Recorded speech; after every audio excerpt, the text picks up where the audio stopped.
Now we're going to look at forms, and if we go within forms we can see that we already have a couple of forms created.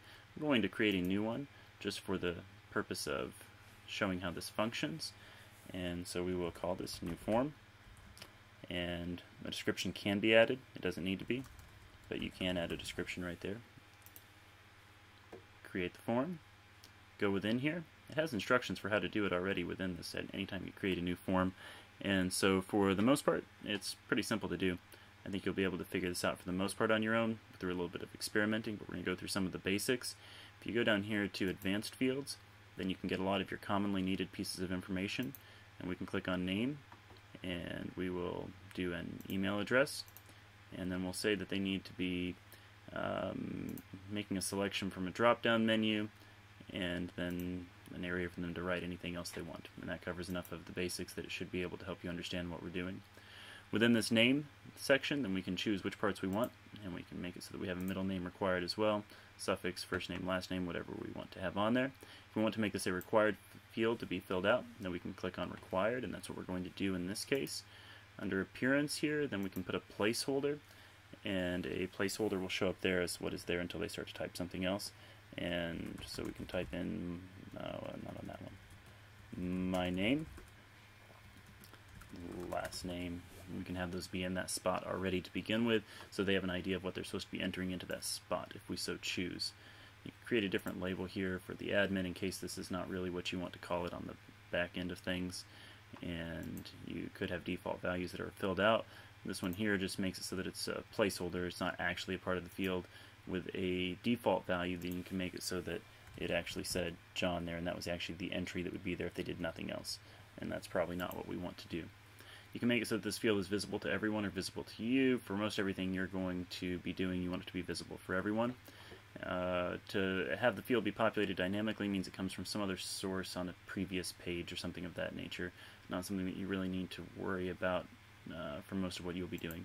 With conditional logic, it means that you can make it so this only appears when some other field is a certain value, and so for email, if you wanted to have it only show up that the name field was available when it said Kenny@MegaPhoneDesigns.com in the email field, then you can do that. And that could be useful at certain times. If you have a form that has several different options, so say we just a generic contact form, and then we have an option of they are contacting you to sign up for lessons, or an option to express a concern, then you want to have different fields pop up for what they can then fill out afterward for that. And so for a lesson, then you might want to have another drop-down menu of exactly what lesson they want, and if it is a concern, then you want to be able to have an open text box where they can fill in whatever they want. You look down here at email, functions essentially the same way. We want to make it required. Maybe we want no duplicates so that we don't get 20 emails, 20 form submissions from the same email. Not something we would desire. You can always put a description underneath these as well with additional information. This is an email address, and you probably know what those are. So there's not much you'd actually say about an email, but you might say something more informative about some other fields that are more difficult for your viewer to understand exactly right off. Appearance, same sort of thing. We can put our description below, above, whichever way we want it, and so we're going to put it above just for fun. And you can make the field size small, medium, or large. The field size is where they're actually entering in the email address. Under advanced, we have the same sort of options we had before. For a drop-down menu, or the same basic process applies for radio buttons or anything else of that nature, then you enter in your title for it, and you can say, what do you want? And then down here, then we can enter in whatever options we want. A new car, golf clubs, lessons, whatever we want to have in there. Then we can make those be options in that spot. And if we want to add more, then you can click on the plus button, or if you want to have less, you can click on the minus button. Go through these options. They're the same as before with the different sizes and such. And then down here for this paragraph area, then you can have them enter whatever text they want to enter. And we can say share your thoughts. And then we can set the maximum number of characters. We don't want to have a 50,000 word manifesto. We want to have something brief and to the point, so we might say 800 characters as a limit, make it required, and then we have our same options that we have had before. Now, we've got that all set up. We're going to click Update Form. This isn't showing up anywhere live right now, so we can do whatever we want to it. Click on Preview, see if everything looks basically as we want it to. And so we have a new form, a description, this is an email address. You probably know what that is. And so we're going to do KennyAtMegaphone.designs.com. And and then now I get to put my name in because that one was the conditional logic one. And so we do Kenny McCune. And what do I want? Well, golf clubs would be nice, but a new car is probably more valuable, so I'm going to stick with that. And now we have a place to share my thoughts. I love this new website. And then we're going to go exclamation point, and then we can click Submit. And everything functioned as it should have. Now we're going to go back over here, and we're going to take a look at some of these form settings that control the form overall, not the specific fields, but some more overarching things. If you want to come back and change the title or the description sometime later, you can. If you want to change what the text says on that button at the bottom, then you can do that here. Submit is generally not a good option. It doesn't have good results in terms of click-through rates. And so we're going to say instead, let's go.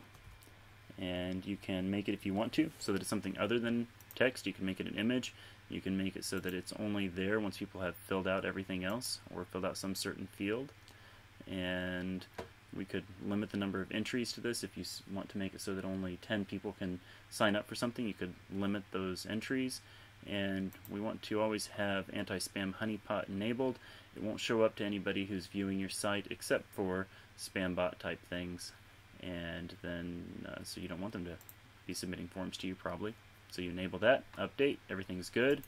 Under confirmations, then we have this default confirmation that says, thanks for contacting us, we will get in touch with you shortly. You can make this say whatever you want it to say after they have submitted their form. And you can make it so that it's just this simple text that is here, and you can edit it just like you would a post or a page. You can make it go to a certain page that already exists, and it can be redirected there. We can also redirect it to some outside URL that's not even on your website, which isn't something you would typically want to do. Right now we're going to leave it as that default one.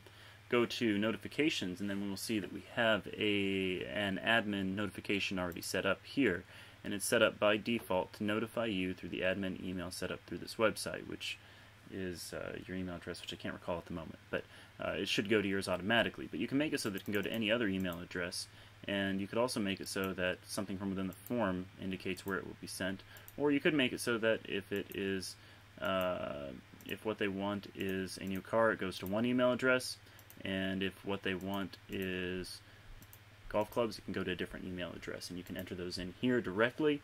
When it has these little bracket things, it means it's an automatically configured field. For the from email, then if an email is a required field as a part of the form, then you want to take it from that form and say it's from that person rather than from the admin. And the subject is by default new submission from, and then the title of the form, which in this case is new form. Down here it by default has all fields within the email. That's typically what you're going to want, but you could make it something more specific, not have everything within that email. You could just have the name, first name, and email, and then everything else could be saved later for later viewing. So under entries, you can go over here and look at these anytime, whether you got an email about it or not. Down here we can have auto formatting changes, conditional logic, things you don't necessarily need to worry about too much. We'll update this, and I guess we didn't include that, so I suppose we won't update that. If we ever want to look at within an individual form, we can see the entries here, and then up here we can switch the form to see who has actually submitted an inquiry. And we don't have any forms submitted yet on the website, and so nothing has happened at this time. Over here under settings for the Gravity forms as a whole, then these aren't really things that you should really ever have to deal with. If you ever have a problem, then contact us and we'll help out. I don't think there's anything that really needs to be done there. Import, export, if you have another website with certain forms, then you can export the forms, import the forms, or you can take the entries and you can have them be sent out as an export file, which you could view through Microsoft Excel probably, or whatever other program you have that's the equivalent. You can check on updates at any time. There are add-ons that make it so you have additional functionality. For instance, if you want people to be able to pay for something on your website, then you can have the PayPal add-on, and that's probably the most useful thing you'll find on here, although there are other options that might be good for you for one reason or another. We can explore those at some point if you want. If you have questions with them, feel free to ask us. Go back to forms here. We don't necessarily want to keep new form, and so we're going to trash it, and it is now gone. And that covers most of what we want to be able to know about gravity forms. If you just play around with it, you should be able to figure out whatever you need to figure out. And if you ever have questions, feel free to text, call, or email us.